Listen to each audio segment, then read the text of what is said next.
Rey David. David nació en la ciudad de Belén, era el más pequeño en edad, de los 8 hijos de Isaí.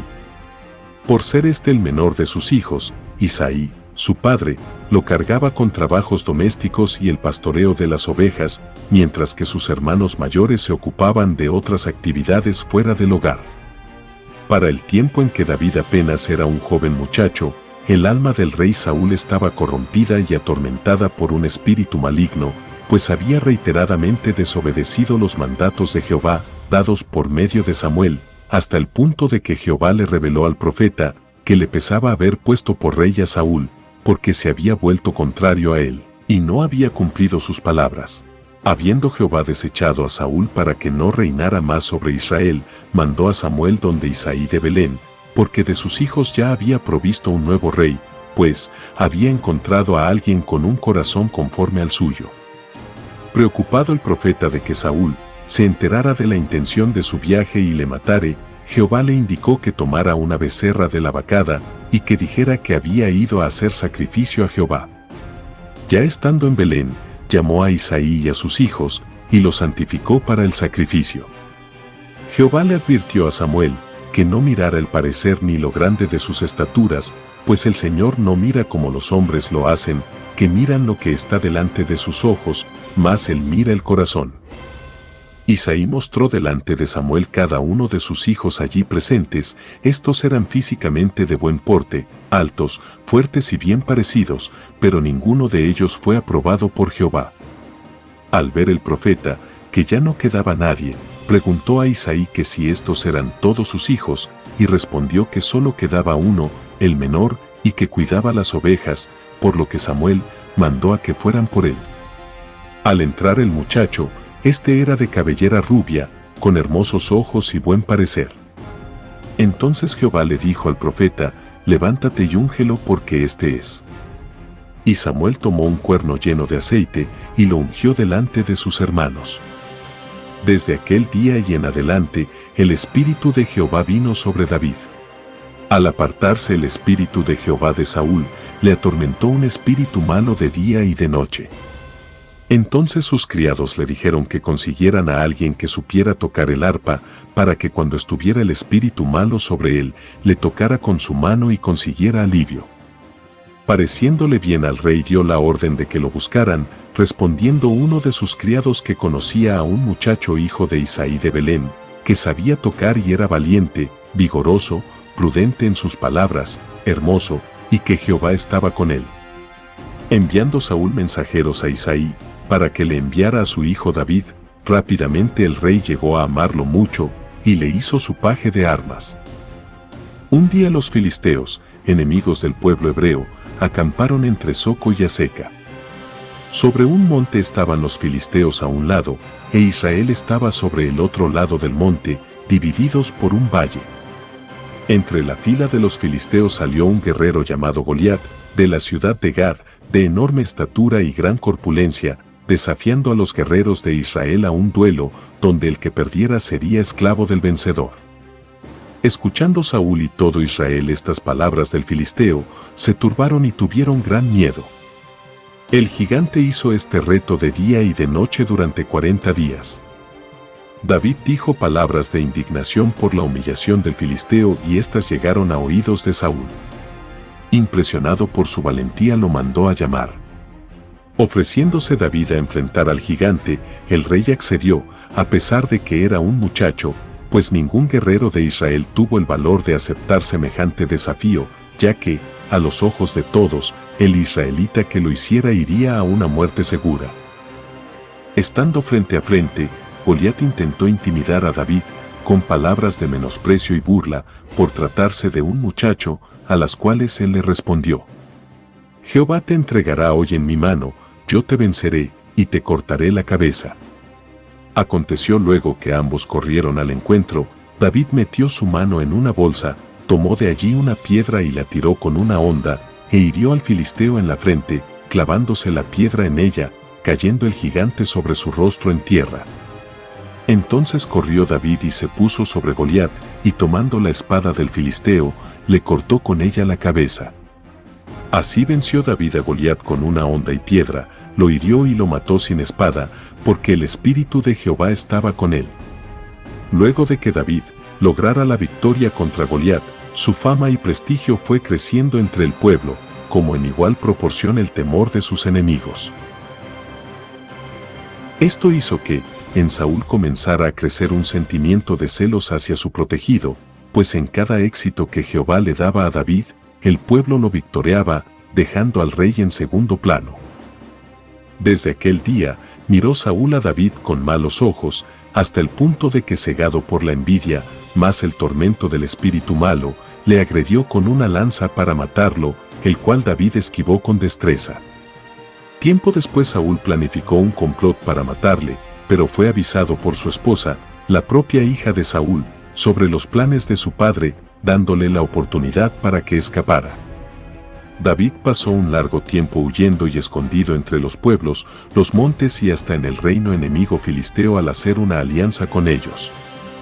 Aunque ya no tenía el favor del rey, contaba con la guarda de Jehová, el cariño del pueblo y el lazo afectivo de hermandad que lo unía a Jonatán, hijo de Saúl y heredero al trono. Apartado el espíritu de Jehová de Saúl por sus desobediencias, dio como resultado una serie de eventos que llevó al rey a cometer pecados aberrantes, como el caso de mandar a asesinar a los sacerdotes de Nab, por haber protegido a David. También consultó un espiritista, previo a una batalla, pues ya el profeta Samuel había muerto y quería saber el resultado de esta, apareciendo el espíritu del profeta, donde le decía que en esa batalla moriría. Muerto Saúl, junto a su hijo Jonatán en la batalla contra los filisteos, el reino de Israel se vio envuelto en disputas internas por el control del poder, aconteciendo que la tribu de Judá se dividiera del resto de la nación, y al poco tiempo proclamara a David como rey de esa ciudad. Iniciando así una larga guerra entre la casa de Saúl y la casa de David, la cual terminó con el asesinato de Abner, jefe militar de Israel, quien manejaba como marioneta a Isboset, hijo de Saúl, ocupante del trono. Poco tiempo después, este joven rey fue también asesinado por unos siervos suyos, al ya no contar con la protección de Abner. En ambas muertes, David mostró gran indignación, pues no tenía nada que ver con esas ejecuciones. Después de estos acontecimientos, fueron todas las tribus y los ancianos de Israel a David, e hizo pacto con ellos en Hebrón delante de Jehová, ungiendo a David por rey sobre Israel. El reinado de David estuvo caracterizado por enfrentar diversos enemigos, mas en todas sus campañas Jehová le daba la victoria, pues nunca iba a la guerra sin consultarlo. David sacó al pueblo de Israel de vivir en tiendas y lo estableció en la ciudad de Jerusalén como capital de la nación. En una de sus campañas militares contra los amoabitas, en el tiempo en que salen los reyes a la guerra, David mandó a Joab su jefe militar, quedándose él en Jerusalén en el palacio. Un día al caer la tarde David se levantó de su cama y se paseaba por el balcón de la casa real, viendo desde ese lugar a una mujer que se estaba bañando, la cual era muy hermosa. David preguntó a sus criados sobre esa mujer, lo que le respondieron, que se llamaba Besabet y que estaba casada con Urías Heteo, quien era militar del ejército de Israel y que en ese momento estaba en guerra contra los amoabitas. David quedó prendido de la mujer, la mandó a buscar y se acostó con ella, quedando ésta embarazada. Al comunicárselo a David, éste mandó a llamar de la guerra a Urías, el marido de Besabet, para darle unos días y que tuviera la oportunidad de acostarse con ella, para encubrir el embarazo y hacerlo pasar como hijo del marido. Mas Urías durmió a la puerta de la casa del rey con todos sus siervos y no descendió a su casa. David se enteró de esto, lo invitó a comer y lo embriagó, luego de unos días lo envió a la guerra con una carta a Joab diciendo que colocara a Urías enfrente de la batalla, logrando así la muerte del Heteo, para encubrir su pecado. Enterada Besabet de la muerte de Urías, hizo duelo por su marido. Pasado el luto, David la llevó a su casa y la hizo su mujer.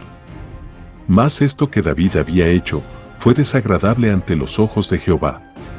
Tiempo después, el profeta Natán, enviado por Jehová, le contó a David una historia de un caso, para que juzgara como rey y dictara sentencia, el cual David, con indignación al escuchar la injusticia que se cometía en él mismo, dictó una sentencia severa propia de su gravedad.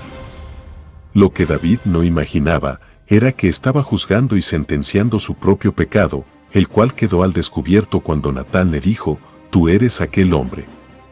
Al enrostrarle sus malas acciones, David expresó: «Pequé contra Jehová». El profeta le dijo a David que Jehová había perdonado sus pecados y que no moriría, pero como consecuencia, la espada no se apartaría de su casa. Meses después, nació el hijo de Besabet, al cual hirió Jehová con enfermedad gravemente.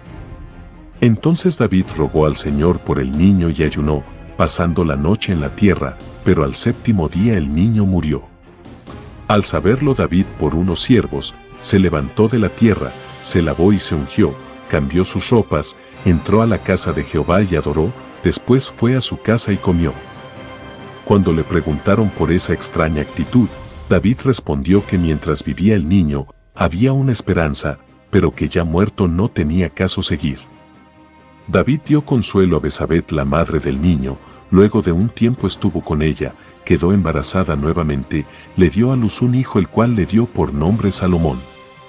Pasados los años, uno de los hijos de David, llamado Amnón, se obsesionó con su hermana Tamar hasta el punto que en un arranque de pasión la forzó a acostarse con él. Luego del atroz hecho, la despreció como si fuera una prostituta.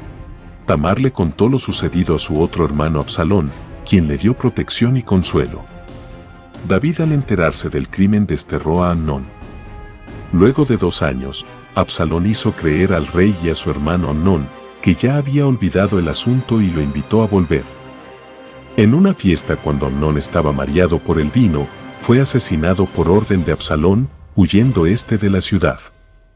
Tiempo después, David, ya consolado por la muerte de Amnón, le permitió volver a Absalón, mas comenzó a conspirar contra su propio padre. David, al enterarse de la traición, y por no contender contra su hijo, salió de la ciudad de Jerusalén con toda su comitiva, y las personas que quisieran seguirlo, dejándole el camino libre a su hijo para que tomara el trono. Posicionado Absalón como nuevo rey, organizó un ejército para perseguir a David su padre, para destruirlo y así consolidarse en el poder. Cuando David vio que era inminente el enfrentamiento, les ordenó a sus hombres que le preservaran la vida a su hijo y se lo llevaran a su presencia. Aunque David dio el mandato de no tocarlo, el joven rey Absalón murió en manos de Joab. Al enterarse David de la muerte de Absalón, su corazón quedó destrozado y lloró a su hijo desconsoladamente. Muchos años después, David hizo un censo para saber cuántos hombres tenía Israel en capacidad de empuñar una espada, lo cual no fue del agrado de Jehová. Cuando terminó de contar y tuvo la información, le pesó en su corazón, confesando a Dios su error, le rogó que quitara el pecado que estaba en él, porque había obrado neciamente. Al día siguiente llegó a David un profeta llamado Gad, vidente de Dios, el cual le dijo que, por el pecado cometido, le daba 3 opciones a elegir. La primera era que vendrían 7 años de hambre, la segunda que pasaría 3 meses atacado y huyendo de sus enemigos, y la tercera, 3 días de peste en la tierra. David le dijo al profeta que prefería caer en manos de Jehová, porque sus misericordias son muchas, mas no la de los hombres. Hecha la elección de David, el Señor envió una gran peste sobre Israel, muriendo 70,000 hombres, y cuando el ángel iba a destruir a toda Israel, Jehová le dijo: «Basta ahora, detén tu mano». El profeta Gad vino a David aquel día, diciéndole que levantara un altar a Jehová, para ofrecer holocaustos y ofrendas de paz. Dios escuchó las súplicas de la tierra y cesó la plaga en Israel. El rey David, ya de edad avanzada, bendijo de entre sus hijos a Salomón, el hijo que tuvo con Besabet, como su heredero al trono, siendo ungido por el sacerdote Sadoc y el profeta Natán. David murió en su cama real en gran paz y fue sepultado en su ciudad. Su reinado perduró por 40 años. Lo que aprendemos de David. En David apreciamos a un hombre que, desde el comienzo de su juventud, procuró vivir una vida temerosa de Dios, poniendo el nombre y los mandamientos de Jehová primero en todos sus caminos. Aunque su propia familia lo trataba con cierta indiferencia, en su corazón David ponía toda su confianza en manos del Señor en todo lo que emprendía. Los seres humanos tenemos la costumbre de juzgar por la apariencia física o riquezas materiales el valor de las personas, emitiendo juicios cerrados y discriminatorios, contrariando a las enseñanzas sobre el amor al prójimo que predicó nuestro Señor Jesucristo. Teniendo David un corazón conforme al de Jehová, cayó en pecado, producto del descuido espiritual, pues al sentirse cómodo en el lugar que Dios le había colocado, relajó sus deberes para con el reino, y se quedó en casa cuando tenía que estar en la guerra junto con sus soldados. Esto dio paso a que viera a una mujer casada con deseos lujuriosos, dando lugar a que cometiera adulterio y asesinato. Cuando nos descuidamos en el tiempo que debemos dedicar al Señor, en la oración, en el estudio de la palabra y en congregarnos, nos debilitamos espiritualmente y somos presa fácil de las tentaciones. Recordemos que Jesucristo nuestro Señor nos exhorta que oremos constantemente para que no caigamos en pecado, como Él mismo dijo, el espíritu es fuerte pero la carne es débil. Mas David era un hombre que sabía reconocer sus pecados y mostraba arrepentimiento sincero con llanto y ruego, el cual movía a misericordia el corazón de Jehová. Esto no quiere decir que por ser perdonados no enfrentemos las consecuencias de nuestros actos tal como le ocurrió a este rey. Como nos lo manda nuestro Señor Jesucristo, cuando pecamos debemos mostrar un sincero arrepentimiento de lo que hicimos y no volver a cometerlo. Recuerda que podrás engañar tal vez a la gente, pero Dios conoce el corazón de cada uno de nosotros. Dios amó tanto a David que estableció pacto con él, prometiéndole que de su linaje saldría el rey que se sentaría en el trono de su reino celestial. Este rey es el Mesías, el Cristo, su nombre es Jesús de Nazaret. Jesucristo es el centro del plan de Jehová para la redención de la humanidad. Sin Cristo estaríamos perdidos y condenados a vivir una vida fuera del reino del Señor. Al morir por nosotros en la cruz, cargó con nuestros pecados, por los cuales todos merecemos la muerte eterna. Por su amor a nosotros que está más allá de toda comprensión humana, entregó su vida voluntariamente para que, con su sangre y sacrificio, pudiéramos alcanzar gracia y misericordia, para el perdón de nuestros pecados y la salvación de nuestra alma.